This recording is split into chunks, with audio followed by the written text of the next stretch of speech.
একটি গুরুত্বপূর্ণ প্রশ্ন আপনার জন্য কি ভিডিওটা এবং জানার জন্য। দেখুন, বিষয়টা হচ্ছে মহিলাদের প্রস্রাবের দুর্গন্ধ বেশি, নাপাকি বেশি, নাকি পুরুষদের প্রস্রাবের নাপাকি দুর্গন্ধ খুব বেশি? এটা কি আপনারা জানেন?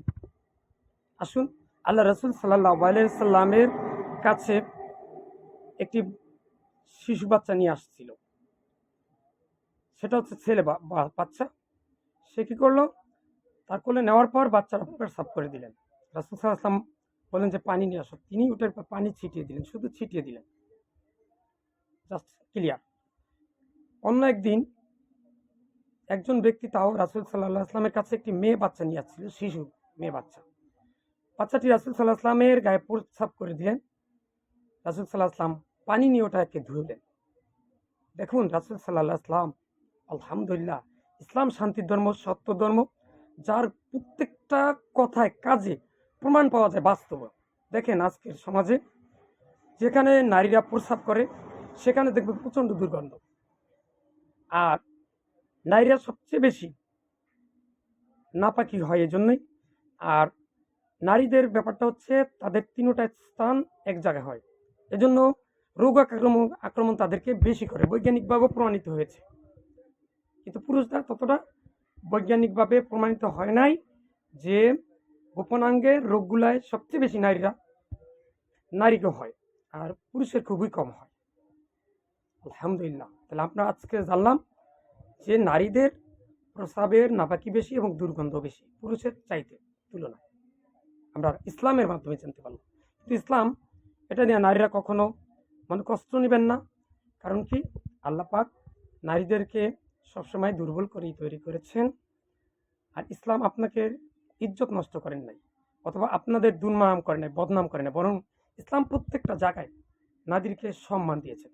নারীদেরকে বলেছেন মায়ের পায়ের নিচে সন্তানের বেস্ত। এরপরে আরেক জায়গায় আছে, মা রাসূল সাল্লাল্লাহু আলাইহি ওয়াসাল্লামের কাছে যখন জিজ্ঞাসা করলো সবচেয়ে আমার কাছে সৌজন্যবনক হকদার এবং সবচেয়ে বেশি সুন্দর আচরণের অধিকারীকে, রাসূল সাল্লাল্লাহু আলাইহি ওয়াসাল্লাম কিন্তু মায়ের নাম 3 বার বলেছিলেন, শুধু লাস্টের বার বলেছিলেন বাবা। তাহলে মায়েদের কি ইসলাম সবচেয়ে বেশি সম্মান দেয় কোরআন এবং হাদিসের আলোকে।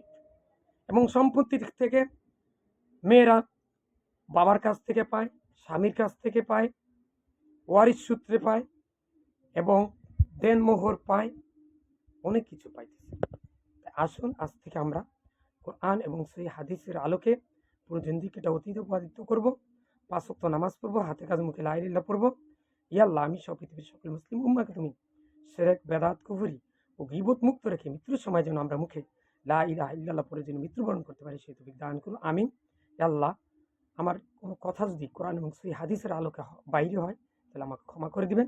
আর এই ভাইয়েরা, আপনারা যত হাজার হাজার আমার ভিডিও দেখতেছেন, কোনো ভিডিও যদি কোরআন এবং সেই হাদিসের বাইরে হয় তাহলে দেয়ালে ছুঁড়ে ফেলে দিবেন, মানবেন না।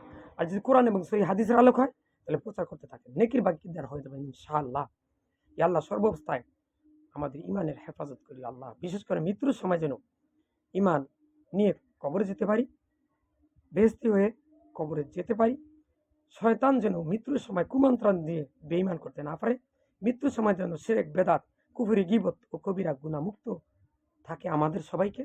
এই 2026 সাল থেকে আরম্ভ করে কিয়ামত পর্যন্ত যতটা মুসলমান মৃত্যুবরণ করবে, প্রত্যেকটা মুসলমান যেন ইমানের সহিত মৃত্যুবরণ করে এবং জান্নাতে মৃত্যুবরণ করতে পারে, সেই তৌফিক তুমি আল্লাহ দান করো আমাদের সবাইকে, আমিন।